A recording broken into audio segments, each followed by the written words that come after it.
76 kota. Dan pelayanan kami adalah pelayanan ke sekolah, ke penjara, ke rumah sakit, ke hotel, dan ke lembaga pemerintahan. Setiap tahun kami membagikan lebih kurang 1 juta Alkitab untuk Indonesia. Dan sampai tahun ini Gideon di seluruh dunia sudah membagikan 2,7 miliar Alkitab secara cuma-cuma. Nah, kami adalah kumpulan dari pengusaha profesional, dan Alkitab ini kami kumpulkan secara urut-urutan dan kami berikan kepada adik-adik karena kami cinta kepada adik-adik. Kami percaya bahwa Tuhan Yesus mencintai adik-adik. Alkitab ini sama dengan Alkitab adik-adik di rumah, namun Alkitab ini hanyalah Perjanjian Baru, Mazmur, dan Amsal. Perbedaannya apa adik-adik? Adik-adik nanti bisa baca profil video di sini, kemudian di halaman selanjutnya adik-adik boleh buka. Di sini adik-adik mendapatkan tuntunan, bantuan untuk membaca firman Tuhan. Ketika misalnya adik-adik di rumah sedang takut, adik-adik boleh buka di Mazmur 34, atau adik-adik sedang gelisah. Di sini ada tuntunannya adik-adik untuk lebih mudah ketika adik-adik mengalami pergumulan atau persoalan. Udah dapat adik-adik ya? Nah, adik-adik semua sekolah mau nggak? Mau tujuannya untuk apa? Belajar baru untuk menjadi orang berhasil ya. Nah, bagaimana caranya supaya berhasil? Yang lebih pasti belajar. Nah, hari ini kita akan belajar dari kebenaran firman Tuhan. Adik-adik, mari kita buka di halaman 399.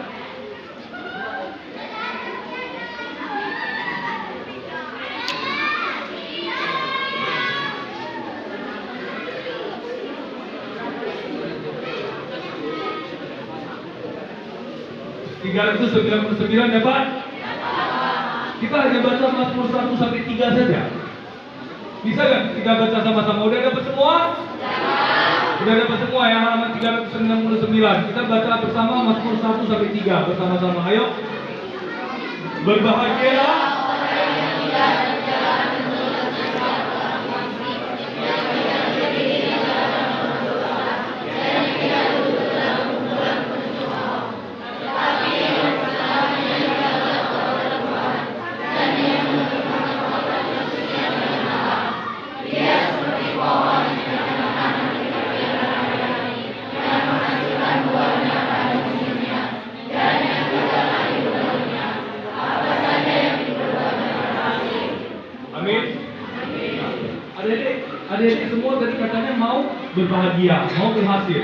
Nah, janji Tuhan di sini berkata bahwa bagaimana supaya hidup adik-adik agar berbahagia. Yang pertama adalah jangan meminta nasihat dari orang fasik. Orang fasik itu siapa? Orang fasik adalah orang yang seolah-olah seperti mengenal Tuhan, namun kehidupannya tidak hidup di dalam kebenaran firman Tuhan. Adik-adik janganlah meminta nasihat dari orang fasik. Kemudian tidak berjalan di jalan orang berdosa. Duduk di dalam kumpulan pencemooh. Nah, adik-adik untuk berhasil, adik-adik jangan meminta nasihat dari orang fasik.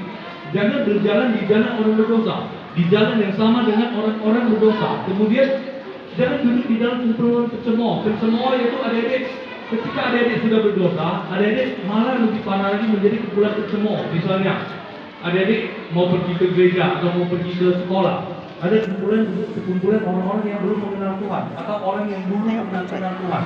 Namun di sana orang itu sedang bermain gitar, sedang merokok, sedang minum tuak. Ayo sini nak, di mana kamu? Ayo sini coba, sini aja kita duduk di sini, kita minum tuak saja. Gak usah ke gereja, gak usah ke sekolah. Itu adalah kumpulan pencemooh juga. Adik-adik, kami rindu adik-adik memiliki kehidupan yang berbahagia. Kami dua adalah dahulu kehidupan kami bukan orang baik-baik. Kami bukan orang yang cinta Tuhan. Saya sendiri pernah ditangkap polisi 4 kali dan masuk penjara 2 kali. Bapak ini juga masuk penjara berkali-kali. Baru bebas setengah tahun ya Pak. Baru bebas setengah tahun dari rutan Salemba di Jakarta. Mengapa kami bisa memiliki kehidupan yang begitu? Karena kami meminta nasihat dari orang fasik. Karena kami berjalan di jalan orang berdosa. Kami duduk di dalam kumpulan pencemooh. Latar belakang saya tidak kenal Tuhan. Saya dari agama yang lain. Namun ketika saya kenal Tuhan, kehidupan saya diubahkan. Selanjutnya apa adik-adik agar kehidupan adik-adik menjadi orang yang berhasil dan berbahagia? Tetapi yang kesukanya ialah Taurat Tuhan dan yang merenungkan Taurat itu siang dan malam. Karena itu adik-adik, kami mendorong adik-adik untuk membaca firman Tuhan, merenungkan Taurat Tuhan ini siang dan malam.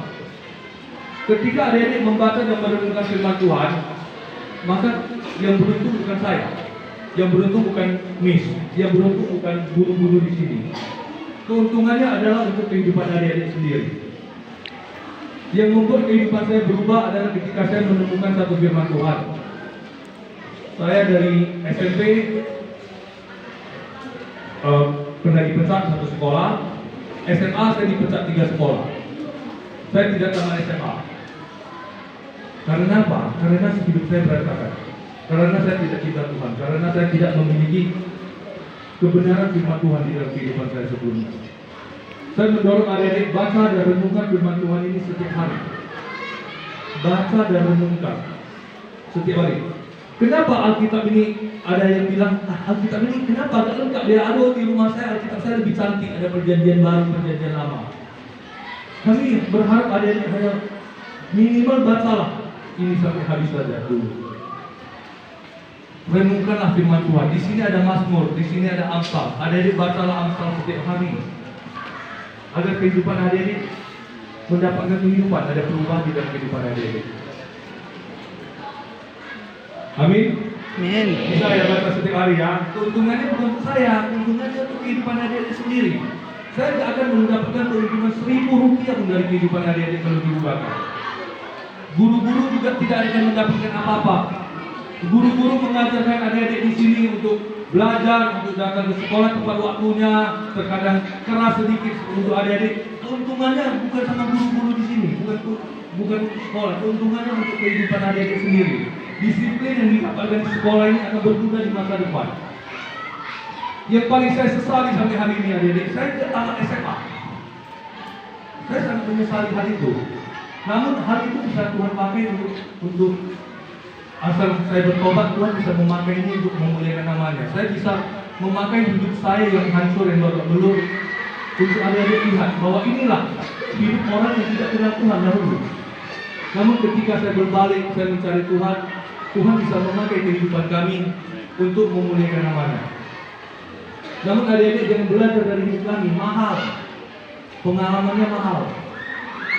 Harganya terlalu mahal untuk dibayar. Saya percaya adik-adik akan memiliki masa depan yang gemilang kalau adik-adik membaca firman Tuhan. Janji Tuhan adalah ketika adik-adik membaca firman Tuhan setiap hari dan merenungkannya, hidup adik-adik akan seperti pohon yang ditanam di tepi aliran air yang menghasilkan buah pada musimnya. Ketika adik-adik merenungkan firman Tuhan, membaca firman Tuhan, merenungkan firman Tuhan, maka hidup adik-adik akan menghasilkan buah. Yaitu hidup adik-adik akan memiliki hidup yang bermakna. Bukan hidup begitu-begitu saja. Kehidupan adik-adik di dunia ini bukan karena kebetulan, karena Tuhan mencintai adik-adik. Tuhan memiliki rencana untuk kehidupan adik-adik semua. Ketika adik-adik bergantung kepada Tuhan, melekat kepada Tuhan, maka hidup adik-adik akan menghasilkan buah tepat pada waktunya, pada musimnya. Sebatang ranting tidak perlu bergumul untuk menghasilkan buah ketika dia melekat kepada batangnya. Amen. Adik-adik tidak usah bergumul setiap hari saya akan menghasilkan buah, tapi ketika adik-adik melekat kepada Tuhan, adik-adik membaca firman Tuhan, merenungkan firman Tuhan, maka kehidupan adik-adik tanpa sadar akan menghasilkan buah, dan buah itu akan dinikmati oleh orang-orang di sekitar adik-adik. Minimal saat ini bisa dinikmati oleh keluarga dahulu, dinikmati oleh orang tua adik-adik. Di rumah adik-adik ketika membaca, hormatilah orang tua, hormatilah guru. Adik-adik bisa menghormati orang tua di rumah, membantu pekerjaan-pekerjaan di rumah. Itu adalah buah yang bisa diberikan oleh kehidupan adik-adik saat ini. Itu keuntungan yang didapatkan oleh kehidupan adik-adik. Ketika adik-adik melekat kepada Tuhan, maka kehidupan adik-adik akan membawa dampak bagi orang-orang sekitar adik-adik. Ketika adik-adik terus melekat kepada Tuhan, terus melekat kepada Tuhan, setelah SMA melanjut lagi ke perguruan tinggi, ke pekerjaan, adik-adik akan dinikmati oleh orang-orang sekeliling adik-adik. Melekatlah kepada Tuhan. Renungkanlah firman Tuhan setiap hari. Kami berdua sampai hari ini, kami sadar kami penuh kelemahan, kami tidak bisa berjalan tanpa Tuhan. Tanpa perenungan firman Tuhan setiap hari, hari ini saya tidak akan berdiri di sini. Tanpa kebenaran firman Tuhan, maka hari ini saya masih di penjara. Saya 1 bulan sekali, saya 2 kali pelayanan ke penjara. Saya asal ke penjara, saya melihat, terakhir saya ke sana, saya melihat ada beberapa teman saya yang baru tertangkap lagi. Awalnya sudah bertobat, namun tertangkap lagi. Saya tanya, kenapa kamu mau masuk lagi? Silap dulu katanya. Adik-adik, kalau saya tidak melekat kepada firman Tuhan, kalau saya tidak merenungkan firman Tuhan setiap hari, saya percaya mungkin saat ini saya sedang di penjara. Hidup saya saat ini sedang di penjara kalau saya bukan bergantung kepada Tuhan. Dan di Tuhan adalah apa saja yang diperbuatnya berhasil. Ini adalah janji Tuhan kepada adik-adik. Kalau adik-adik merenungkan firman Tuhan ini setiap hari, baca dan renungkan firman Tuhan ini setiap hari. Amin. Nah, adik-adik, terakhir. Tadi ketika adik-adik menuliskan nama adik-adik di depan, buku ini adalah kepunyaan adik-adik. Namun ketika adik-adik membuka halaman paling belakang,